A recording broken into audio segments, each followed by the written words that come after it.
Assalamualaikum warahmatullahi wabarakatuh. Bismillah. Alhamdulillahilladzi ja'ala Ramadhana syahra shiyam. Wassalatu wassalamu ala khairil anam wa ala alihi wa sahbihi wa man tabi'ahu ila akhiril ayyam, amma ba'd. Pemirsa dimanapun berada yang dicintai Allah subhanahu wa ta'ala, selamat bahagia hati kita semua. Apa yang telah dinantikan di 3 bulan yang lalu dengan doa-doa agar kita bisa sampai pada Ramadan, dan hari ini kita telah sampailah saat yang kita tunggu-tunggu dan kita nantikan dengan sehat walafiat. Ini merupakan kebahagiaan yang tak terhingga karena kita masuk pada bulan di mana di bulan ini penuh berkah, dan bulan ini bulan yang tentunya memberikan banyak pahala kepada kita, bulan di mana godaan dan gangguan Allah singkirkan tentunya dengan pribadi yang baik, maka kita akan dengan sendirinya untuk memberikan pengamanan diri kita dari hal-hal yang bisa merusak pahala puasa. Dalam hadis Nabi disebutkan, man faraha bidukhuli Ramadan abadallahu jasadahu anin niran. Barang siapa yang bahagia dengan masuknya Ramadan, maka Allah akan jauhkan jasad dari orang yang bahagia dengan hadirnya Ramadan dari api neraka. Oleh karena itu maka sudah jelas betapa mulianya Ramadan. Bahkan di banyak hadis diceritakan dengan susah payah setan iblis mengganggu manusia agar di akhirat nanti bisa bersama mereka, bisa memasuki neraka sebagai sahabat mereka. Tetapi kemudian Allah mencipta Ramadan, bulan yang penuh berkah dan bulan ampunan, sehingga kemudian apa yang telah diupayakan oleh setan iblis dan semacamnya untuk mengganggu manusia agar bersama di neraka, itu semua tidak terjadi. Oleh Allah diampuni karena dengan puasa mereka. Untuk itu maka sekali lagi, pertama kita bahagia dengan memasuki Ramadan. Yang kedua, bahwa di Ramadan ini ada momentum di mana untuk menguji kesehatan kita, terutama adalah kesehatan atas iman, kekuatan iman. Orang yang imannya kokoh, maka dia akan bahagia dan siap menghadapi Ramadan dengan senang hati.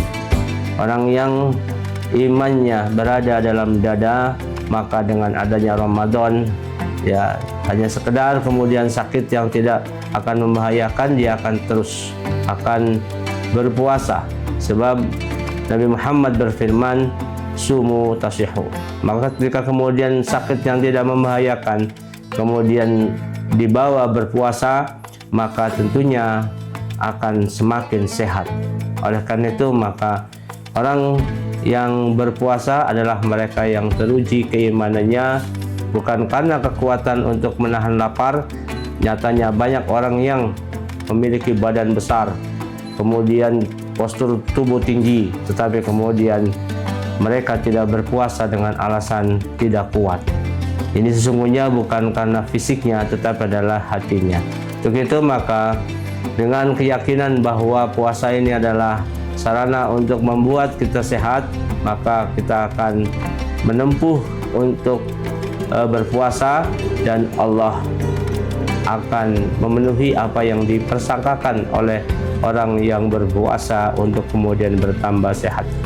Yang ketiga adalah berempati terhadap mereka yang kesehariannya kurang makan, kesehariannya tidak bisa memenuhi kebutuhan untuk 3 kali sehari atau 3 kali dalam sehari untuk makan.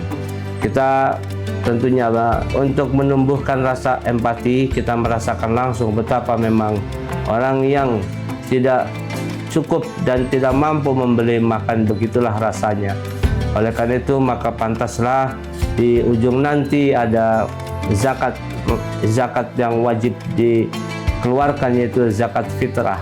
Ini menunjukkan bahwa rasa empati dan simpati kita terhadap kemiskinan bagi mereka yang tidak mampu untuk makan, maka bulan inilah yang merupakan momentum yang paling baik.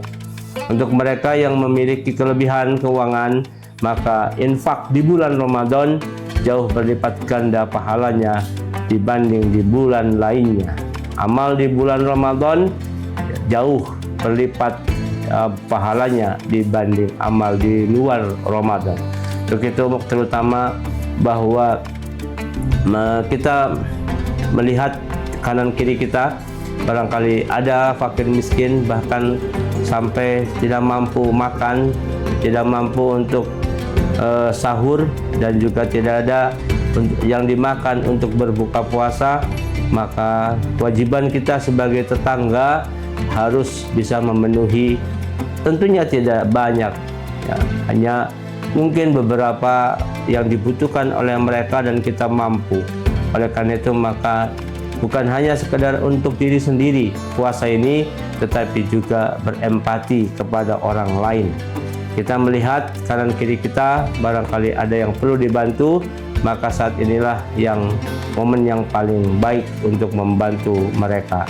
Tidak semua orang kuat, bahkan di saat sekarang ini ekonomi yang tidak sedang baik-baik saja, tentunya rasa empati dan bantuan kita menjadi orang yang samahah, orang yang dermawan, ini diharapkan untuk kekuatan dan kebersamaan kaum muslimin dan muslimat semuanya. Itu saja, semoga kita bahagia selalu dan mampu untuk berpuasa sampai akhir waktunya nanti. Wallahul muwaffiq ila aqwamit thoriq. Wassalamualaikum warahmatullahi wabarakatuh.